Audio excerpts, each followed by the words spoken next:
मंजीत भी हमारे साथ नजर आ रहे हैं। और मंजीत, जहां पर आप मौजूद हैं, नकोदर से कहा जा रहा है उसे हिरासत में लिया गया है, तो फिलहाल आपके पास बड़ी अपडेट क्या है? हिरासत में ले लिया गया, इसके बाद अगला कदम क्या होने वाला है? कहां ले जाया जाएगा उसे, उसके साथियों को?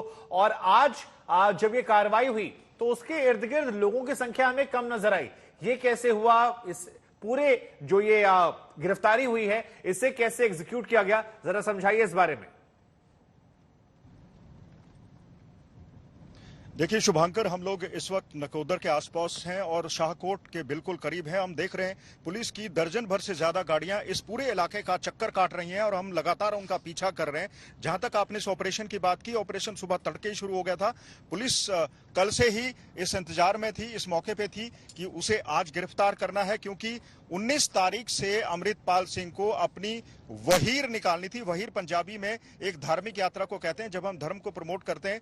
कल ही उसे एक वहीर निकालनी थी, और क्योंकि अगर वहीर के मौके पर अगर पुलिस उसे गिरफ्तार करती तो शायद पुलिस की कार्रवाई पर सवाल उठते, और इसलिए आज उसे एक दिन पहले ही गिरफ्तार करने की योजना बनाई गई। लगातार उसका जो गांव है जल्लूखेड़ा, वहां से लेकर चलते हुए और नकोदर के आसपास तक उसका लगातार पीछा किया गया। शाहकोट से ठीक पहले सबसे पहले पुलिस ने जो उसके 6 साथी थे उनकी गाड़ियों को टक्कर मारी और उनको गिरफ्तार किया। कुछ एक साथी इधर उधर भागने की कोशिश में भी लगे रहे, लेकिन बाद में उनको गिरफ्तार कर लिया गया। उनसे कुछ हथियार भी बरामद हुए। अगर मैं कैमरा पर्सन को कहूंगा, इस वक्त ठीक हमारे सामने पुलिस की गाड़ियां हैं। पुलिस यहाँ के कई इलाकों की जो यहाँ की चहलकदमी कर रही है, गाड़ियां लगातार यहां से जा रही हैं। और जैसा कि मैं आपको बता रहा था कि उसके 6 साथियों को पहले हिरासत में लिया गया, उनसे हथियार भी बरामद हुए।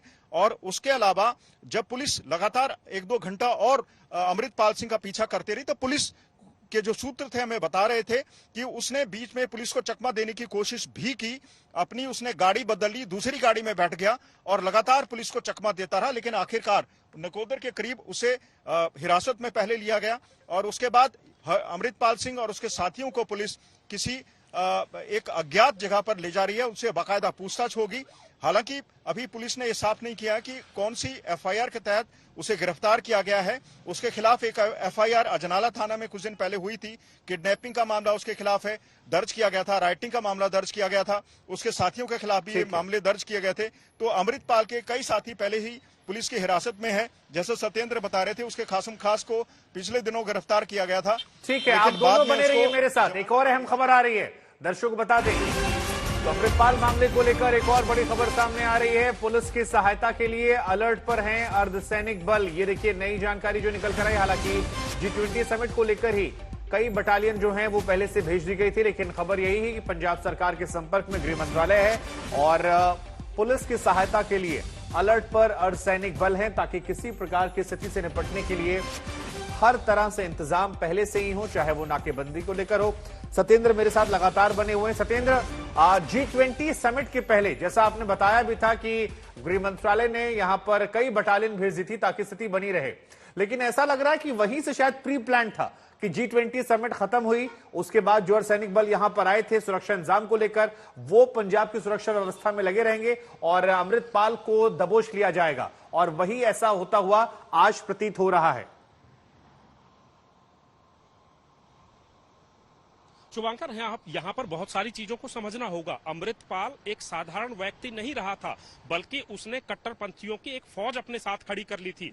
और अगर इसका सुराग पहले से ही ये लग जाता कि पंजाब पुलिस या केंद्रीय एजेंसियां अमृतपाल को गिरफ्तार करने के लिए तैयारी कर रही हैं, तो वो कहीं ना कहीं पंजाब के माहौल को खराब कर सकता था। यही वजह थी कि पंजाब के मुख्यमंत्री भगवंत मान ने G20 समिट से पहले बाकायदा दिल्ली में जाकर केंद्रीय गृह मंत्री अमित शाह से मुलाकात की और पंजाब के लिए अतिरिक्त बल की सुरक्षा कंपनियां मांगी गई। और इसके अलावा पूरे पंजाब पुलिस के सिस्टम को अलर्ट किया गया। और यही नहीं, एक जिस तरीके से एक योजनाबद्ध तरीके से पूरी रैकी की गई, पूरे इसके गणित की तरीके से इस पूरे मामले को समझा गया कि किस तरीके से गिरफ्तार करना है। और यही वजह है कि उसी स्ट्रेटेजी के तहत आज तकरीबन 2 बजे ही पंजाब के पूरे जिलों में इंटरनेट को बंद कर दिया गया था। हालांकि जो पंजाब पुलिस की टीमें हैं वो सुबह से ही, या फिर यूं कहें कि पिछले कई दिनों से अमृतपाल और उसके सहयोगियों की गतिविधियों पर नजर रखे हुए थी। और यहां पर आज देखिए,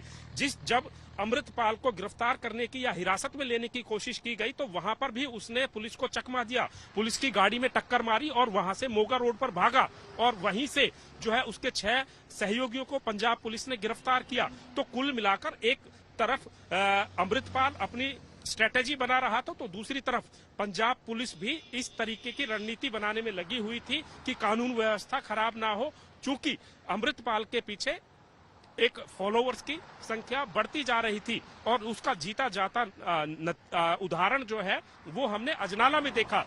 अजनाला में किस तरीके से अमृतपाल को पुलिस थाने में आना था। नहीं सत्येंद्र, तो यही सवाल हमारे मन में आज है कि आज चलिए आपने इसे पकड़ लिया, उसके समर्थक नजर नहीं आए, लेकिन जिस उसके कट्टर फैन फॉलोइंग की आप बात कर रहे हैं, जो खालिस्तानी बाहर के लोग या जो कुछ अंदर भी कट्टरपंथी लोगों को उसने साथ लिया था, अब उनको कैसे हैंडल करेगी पंजाब पुलिस और उसके लिए क्या खास इंतजाम किए गए? क्योंकि अभी तो आपने इंटरनेट सेवाएं बंद कर दी, लेकिन ये मामला सुलझे उससे पहले इसे कैसे दबाया जाएगा और अजनाला पार्ट 2 ना हो, इसके लिए क्या एहतियात बरते जा रहे हैं पंजाब के अंदर?